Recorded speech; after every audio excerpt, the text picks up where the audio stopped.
What's up, sisters? This is your boy, Beef, and welcome back to the channel for this week's installment of the best new mods for Baldur's Gate 3. Every week, we have a unique selection of mods to show off, and this week is no different. And by that, I mean it's actually all very, very different. Before we get into it, thank you so much for watching. Like and subscribe if you found a new mod that you want to try out in this video, or comment your thoughts down below. That's all from me. Let's get into the mods.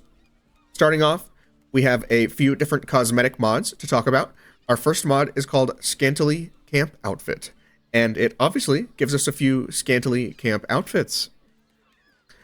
This mod by Cross Crusade adds in a selection of these revealing outfits for your female characters. You can see here I'm wearing this one. Scroll down here away from my dirty menu. We are going to unequip, and you can see here it's just like this very scantily outfit. It's a bit thongy, but that's okay if that's what you're into. There's also a few options here, like instead of the very cheeky version of the authority robe, you can wear this one, which is just more of a skirt, obviously. Still really great. Actually a really cute outfit, if I had to say so myself, but less scantily, but still really nice.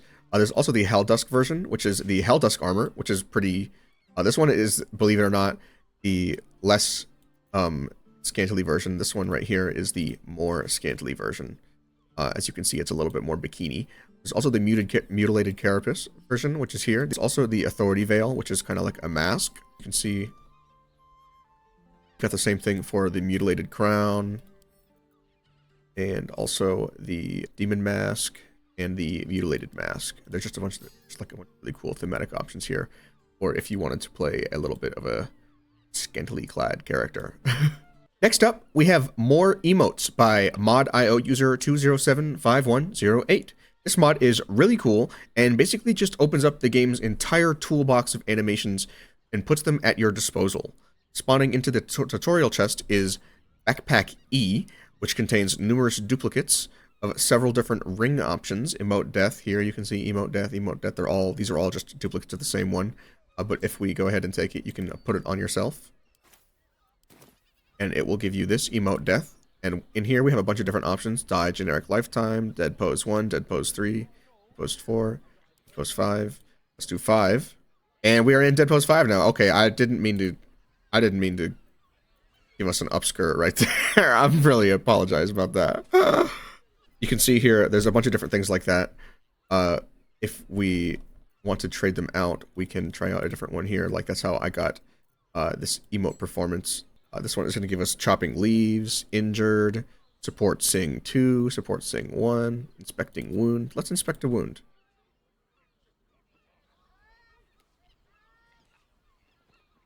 So obviously this one's a little bit more mundane, but if you grab the emote performance and you click dance, it will basically give you the auto's irresistible dance one, which is really cool. Just lets you do these fun things that are fun to just kind of do around game. They're not really, there's not any combat bonus to it or roleplay bonus. It's just, they're just here for fun because we want to, that's what modding is really all about. It's about making things more fun for us to play the game that we would really enjoy. So each of these things, when you use them, is going to make you can't control incapacitated. So you're going to, they act as a concentration. So the way to dispel them is to cancel the concentration. After we go ahead and do that, it will kind of bring us back to normal. Next up, we have More Hair 2 by Noros. This mod adds 10 additional hairstyles into the game, which can be found... Wait a minute, I'm looking at the... What am I doing? I'm looking at the faces. It can be found right here. We've got Winter Plate, which is this sort of fishtail braid with a side out. There's Dreads. We've got Tinkerer. We've got Long Tresses, which is the one that I just had on here. We have the Alchemist, which is sort of a Albert Einstein crazy look. We have the Wizard's Mullet, which is a really fun one. You can get your mullet on. You can do the Apocalypse, which is a big mullet. Not mullet, a big mohawk. We have the Waterfall, which is a very long hair. If you wanted to do like a very sort of mermaidy, watery build, this would be really great for it, especially since it's responsive. We have the Dancer's Afro, which lets you get this big ol' afro. And we have the Vampiric Undercut, which is a really cool one. Just do an undercut. Really fun. So next up, we have the Royal Greatsword, Blade of the Corrupted King by Scurby. This mod adds a new legendary weapon to the tutorial chest. This sword has 3 versions, 2-handed, versatile, and 1-handed, so that you can really customize and choose whichever one you want to grab. You can see here, this is the weapon that I'm holding. It's a little bit glitchy with your hand holding right there. But if we go ahead and scroll down and look at the weapon itself, you can see it has Push the Advantage, deal bonus 1d8 radiant damage against dazed targets. When you switch stance without using Precision Stance or Power Stance, you gain stance buff for 2 turns. Lethal Weapon at level 7. This weapon ignores resistance to damage. That's a really powerful buff that you get. And Royal Progression, as the wielder levels up, Royal Greatsword will progressively enchant itself and deal more damage from all. So this is a really great weapon because, like other weapon mods by this creator, the Royal Greatsword is scaling and grants you a whole new host of abilities as you level up. It's almost a whole class built into a weapon, which is really cool. You can see here it unlocks the following spells. At level 1, you get Ground Pound. At level 3, you get Rush, Focus Strike, and Giant Cleave. At level 5, you get Decisive Blow and Leaping Blow.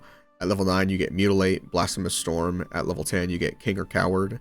You also get a weapon enchantment +3, and you get all these different weapon actions and attacks. But you can see here that the stances kind of work as, right here, if you activate the Precision Stance, it's going to give us access to these abilities here: Focus Strike, Precision, Decisive Blow, Precision, Mutilate, Precision. These all do tons of damage, 2d4. Well, they're basing off my strength score, and my strength score is 8, so they're showing a -1. But so they'd be doing even more damage than is showing here because I have a -1 there. But regardless, you can see here that you get these different abilities, and then when you switch it into the Power Stance, I don't know why it's over there, you get these other abilities: Blasphemous Storm, 2d8 Radiant, 3d8 Force. You get Giant Cleave, you get Leaping Blow, Power. All these really cool abilities that just kind of give you new ways to play the game in just a weapon. So it's really awesome to be able to have a full, that level of customization and new class playability in just a weapon alone. Our next mod by SwissFred57 is called the Duplication Chest, and this one is primarily a utility that is also a ton of fun to play around with.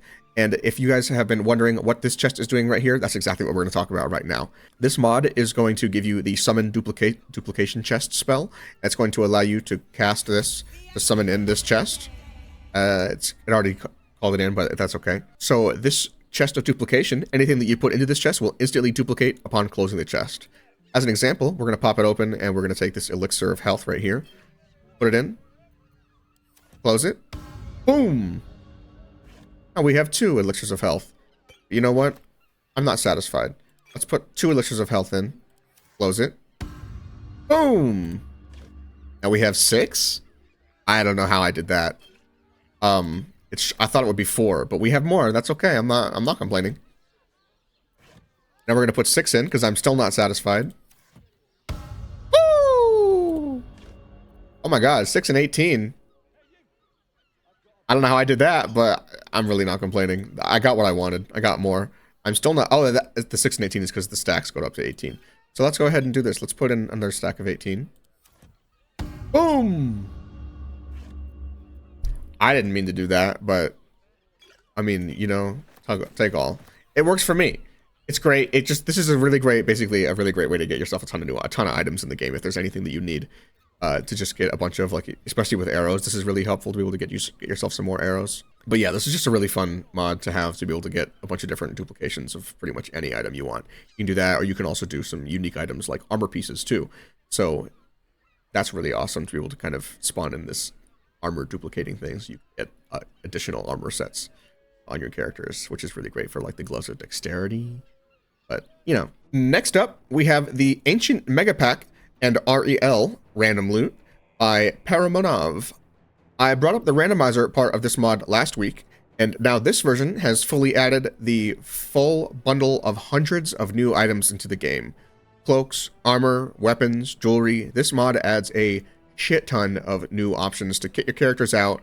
The randomizer aspect of the mod will randomize every single instance of magic loot in the game, so be warned, things are not where you remember them. For some, this is the goal, because it makes deep exploration feel a little bit more important when you have to go into deep corners and see. I wonder if the Ring of Shield, or if, like, the Ring of Flinging will actually be here this time, or if it'll be something else. You never know. You can see here, if we scroll through, we got the Vivacious Cloak in this random spot in the chat, on the Nautiloid. Uncommon amulets, so these are a bunch of the new ones that you can add here. Twilight Knight's Pin, Demonic Storm Pendant, uncommon rings, tons of them, uncommon cloaks, tons of them, common cloaks, keep going, it keeps going, rare amulets, rare rings, rare cloaks, rare cloaks. There's a ton of items in here that really give us a ton of options with building out our characters and making tons of characters. This is going to be really helpful for the series that I'm working on right now, making modded builds for every single character to do in a giant 11 character party. Which gearing is going to be the main issue here, and this is really going to help us out. Our next mod is a new Warlock subclass that lets you pledge your loyalty to a powerful Vampire Lord. This mod, by mod.io user 3184373, adds a new subclass and patron for the Warlock. This subclass gets access to Death's Blessing when you reduce a hostile creature to 0 hit points. This gift from your patron grants you 4 temporary hit points. This is a really cool ability. It's very similar to the Dark One's Blessing that you get from the Fiend, but it has its own flavor and its own kind of thing unique to it. You also get, you can see here, Bound by Blood and Profane Right to a shadowy lord of the undead. You are granted powers over life, death, and darkness. At level 6, this class is also going to get Misty Escape, so you're going to be able to do that kind of vampire thing where they just kind of disappear and turn off into a mist. At level 10, you're going to get Beguiling Defenses, and you're going to get access to different spells like Inflict Wounds, Command, Silence, Warding Bond, Spirit Guardians, Animate Dead, Freedom of Movement, Greater Invisibility, Destructive Wave, and Dethrone is your kind of capstone spell. We're also going to get a new pact called the Pact of the Blood at level 3, which allows you to unlock a Vampiric Touch variant melee spell attack cantrip, which then also scales as you continue to level up. So this is just a really cool kind of vampiric style warlock to play if you wanted to give that a shot. Our next 3 mods all have one thing in common, being that they are all new to console users this week. First up, we have Handsome Astarion by Bun8, and this does exactly what it sounds like. It makes Astarion handsome, and that's really all there is to it. I haven't talked to Astarion yet, so this is my fresh reaction here when we walk up and talk to him. Yeah, that's what Astarion looks like. Tell me about yourself.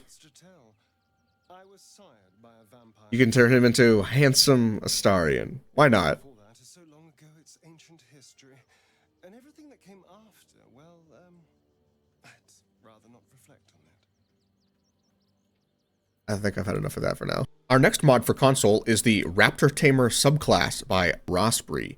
This is a new Ranger subclass, which lets you summon a Dilophosaur companion, which gets more powerful as you level up. You can see here, Pack Tactics. Creature has advantage on attack rolls against a target if one of its allies is within 3 meters of the target and isn't incapacitated. And Ranger's Raptor Companion. Gain a somewhat tame, incredibly hungry dinosaur companion that accompanies you on your adventure and fights alongside you, growing stronger as you level. Really awesome. We're going to go ahead and just take a random spell here so that we can grab it and spawn it in and show you what it looks like. We're going to go ahead and summon in our Raptor Companion. Alioramus Companion. So, you know what I mean. Woo! Oh my god. That's cool looking. Whoa.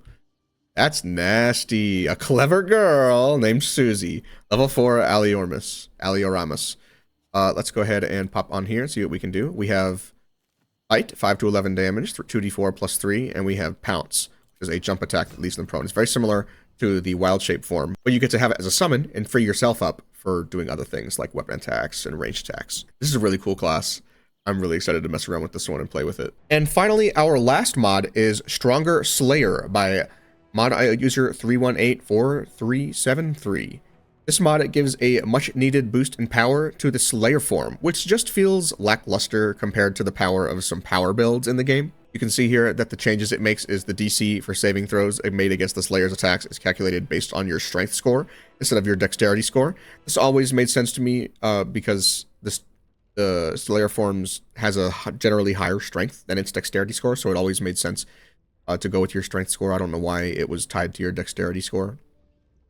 It also makes it so the Slayer form class action is usable once per combat instead of once per long rest.